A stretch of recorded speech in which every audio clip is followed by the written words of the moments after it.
சென்னை மாநகராட்சிக்குட்பட்ட பகுதிகளில் இந்த ஆண்டு 31 புதிய குளங்கள் உருவாக்கப்பட்டு 47 குளங்கள் தூர்வாரப்பட்டுள்ளதாக மாநகராட்சி துணை ஆணையர் சிவகிருஷ்ணமூர்த்தி தெரிவித்துள்ளார்.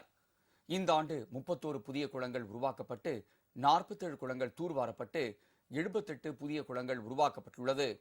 கடந்த 4 ஆண்டுகளில் சென்னை மாநகராட்சி பகுதிகளில் 231 புதிய குளங்கள் உருவாக்கப்பட்டுள்ளது.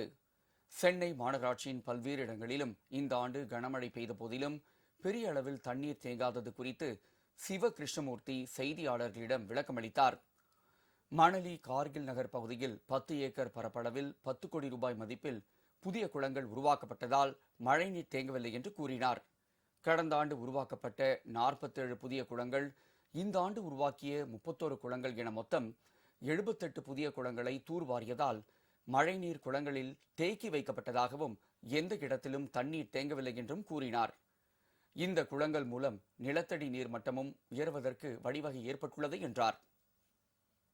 சென்னை மாநகராட்சியை பொறுத்தளவு உங்களுக்கு கடந்த ஆண்டே தெரியும், நிறைய 41 குளங்கள் மேலே புதுசாக உருவாக்கியிருந்தோம். ஸோ அது உருவாக்குறது இல்லாமல் இந்த வாட்டி அந்த எக்ஸ்பீரியன்ஸை ரெப்ளிகேட் பண்ணணும் அப்படிங்கிறதால ஒரு 31 குளங்கள் நம்ம உருவாக்கி, ப்ளஸ் அது இல்லாமல் ஒரு 47 குளங்கள் நம்ம ஆல்மோஸ்ட் தூர்வாரமும் பண்ணியிருந்தோம் நம்ம. ஸோ அதனால் டோட்டலாக ஒரு 78 குளங்கள் இந்த வருடமும், கடந்த வருடம் மோர் தென் 60 குளங்கள். ஸோ டோட்டலாக 246 குளங்களில் 231 குளங்கள் இது வரைக்கும் கடந்த ஒரு 4 ஆண்டுகளில் புனரமைச்சு தூர்வாரி மற்றும் உருவாக்குதல் போன்ற முயற்சிகள் பண்ணியிருந்தோம்.